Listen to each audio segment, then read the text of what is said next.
Okay, so this is the demo video for our circuit workout, including bands, dumbbells, and stability balls. And this is for routine number 2, which I'm going to be following along my phone like I imagine a lot of you will be. What I would say is if you haven't watched routine number 1 video, do that first because I'm going to be kind of dittoing a lot of the things I said in there. And for the sake of your time, it would just be a better watch that first and then follow this one up with it afterwards. Okay, so we already did our warm-up. We've already got everything set up. We have everything that we need ready to rock and roll. We're going to start like we've done with the other one with our core. Okay, so we have our stability ball push-outs. So for this one, I can perform from my knees to make them easier or, okay, to make them harder from an elevated position, right? So from here, all I'm doing is pushing my forearms away and coming back without letting my hips bump up or sag, especially as I go out, right? So I'm trying to keep my hips locked in that neutral position throughout, okay? Now I'm gonna start alternating between my upper and my lower, okay? My first one is my side plank band rows. So for this one, we can perform them one of 2 ways. What I would suggest is start with on your elbow, but another variation you could do to give it some variety is to prop up on your hand. So for this, my hips are locked out, okay? I'm in an elevated position and I'm pulling in. So just like when we do our side plank, we don't want to let that top shoulder get pulled forward too much, okay? And actually let me, just to make sure that you guys can see this a little better, let me switch over to this one, okay? So I'm in my side hover, my hips are locked out, I'm squeezing that bottom butt cheek, and even though I have that resistance that wants to pull me forward, I'm maintaining, okay, that top shoulder being pulled back. So this is tight the whole time, so I'm far enough away, and I'm squeezing in, okay? So there's a lot going on right here. I'm getting a lot of core. Obviously, it's like a combination exercise of our side plank and our rowing exercise, okay? How do we make that harder or easier? We can increase our bandwidth, just like we talked about before, increase our reps. If the side plank version is too challenging, we can do what we did with routine 1 and just do our regular band rows. That's a possible easier alternative as well, okay? Working your way down the sheet, now we're gonna start to see some variety, right? We have our dumbbell hip raises. So we could do these one of 2 ways, right? I could put my shoulders on this guy, an elevated position, a step, some sort of thing, or I could use the stability ball. For the sake of this, because we have access to the stability ball, I'm going to use that. I also find we get a little bit more instability with that anyway. I'm going to take my dumbbell, lay it across my hips, okay, get a good foot position, and then I'm squeezing up and extending. Now for our hip raises, we don't want to stare at the ceiling, right? We want to keep what's called forward gaze, because it's going to keep our backs and our hip in a better alignment, right? So instead of extending or thrusting, what you want to think about is instead just squeezing your butt cheeks, right? So I'm squeezing my butt cheeks and extending to a little locked out and then controlling and coming down. For that one, again, increasing dumbbell weights if we can, or increasing our reps to make things harder or easier, okay? Another option would be possibly even doing a single leg version of that, okay? But for starters, I would start with the regular traditional setup like you saw with me there. Then we have our stability ball dumbbell bench. Not going to demo that again. Just remember, make sure your hips and your feet are far enough away that we're engaging our core. Next is our single leg dumbbell squats. So similar to when I demoed the lunges, we could also use 1 or 2 dumbbells, okay, depending on what we need and how much weight we need, okay? Just like for any of our single leg stuff, for squats, make sure we're hopping out enough that our heel, okay, is bearing most of all the weight and we're not having our knee go over our toe. So as I go down, I'm pressing up through that heel, okay, and then making sure I maintain good depth and good upper body posture with my back. If 2 dumbbells is too much, you could do what we do a lot in the weight room, is hold 1 dumbbell goblet style, okay? So again, I have my foot up here, I'm gonna hop out, okay, weight on my heel, now I'm holding it upside down, and again, I'm accomplishing that same form, same range of motion as I would with 1 on each side, okay? Harder or easier, increase weight, or do the adjustment that I just showed you. Next, we have our band pull downs.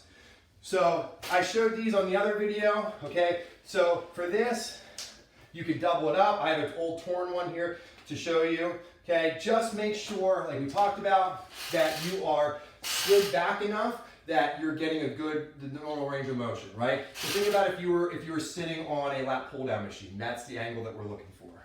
Harder or easier, increase or decrease your bandwidth or add reps, okay?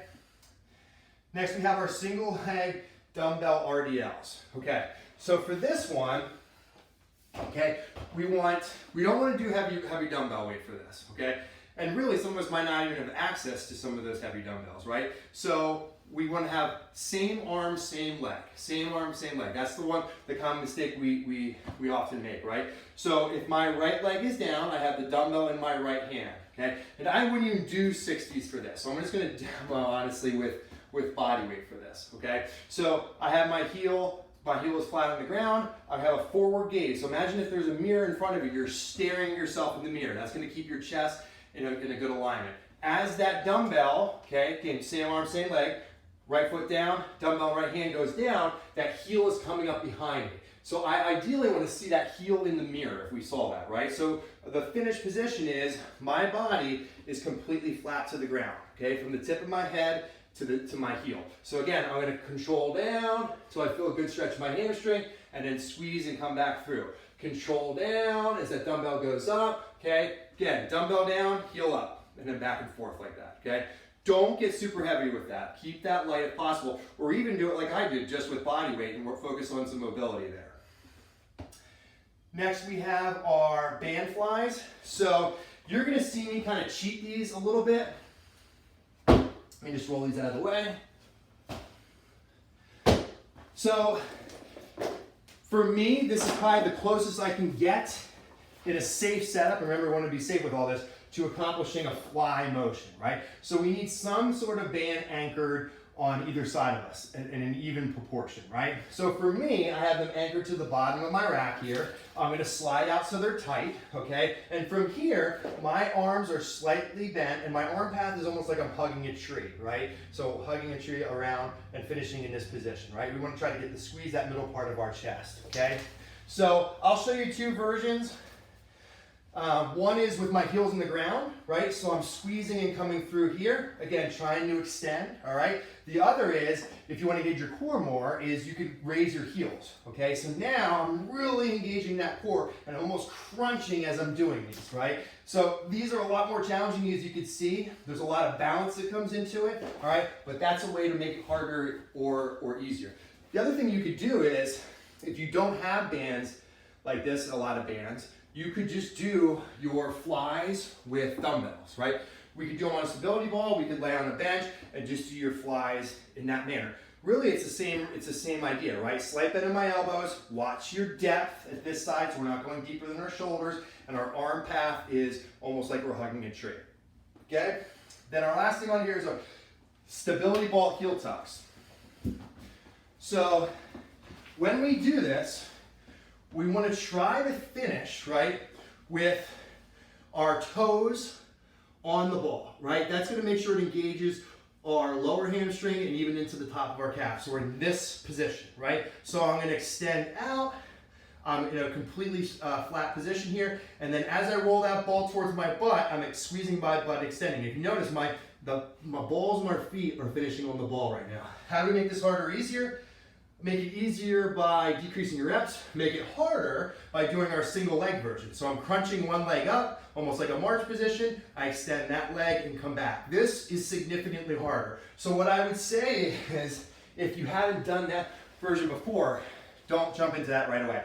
That's a lot harder than it looks. It puts a lot of stress on that single hamstring, okay? So that takes you through the whole sequence of 9. What you would do now is rest. Now we're talking about how much, 1, 2, 3 minutes. If you're feeling great, you could even jump right back into that same sequence. You're gonna do that 2 more rounds or 2 more times. And then once you're done your 3 rounds, we're gonna do our finishing core exercises, right? So you'll see the core up here at the bottom, just like with the other one. The ones for a little variation on here, we have band holds, and my favorite, the rollovers. So our band holds, we just need some sort of anchor when you do this.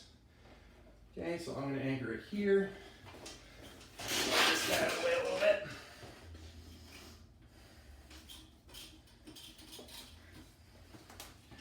Okay, so the mistake I see us do this a lot in the weight room is we stand even with it or ahead of it, so then when we extend out, it rotates us, right? What we want to do is wherever we have it anchored, stand a little behind it, right? So when we extend out, now it's in that straight line, right? So if you're doing these and you're feeling like it's twisting you or you get pulled this way, that's probably what you're doing wrong, right? So for this one, we're essentially doing rotational core, right? We're engaging those same rotational core muscles without rotating, right?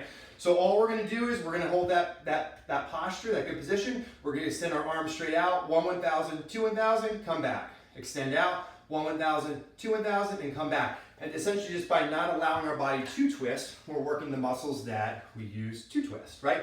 So you're gonna do 2 sets on each side, alternating back and forth. And then our last one is our rollovers. Now this one, again, think of this as like a non-traditional, there's a lot going on here, right? I like to think of this as a non-traditional core exercise.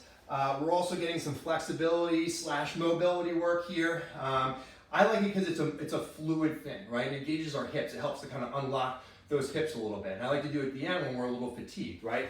So essentially what we're doing here is I'm going to hold the stability ball in between my feet, okay? I guess I'll go this way a little more. I'm going to roll onto my belly, right? So right now it's almost like I'm doing a Superman. Now from here, without using my arms, I'm just twisting my hips and using my rotational muscles to roll back to where I started, right? The key to this is I have to twist my upper body. So if you watch, I'm going to shoot this arm through, and at the same time, I'm going to turn my hips and come back, right?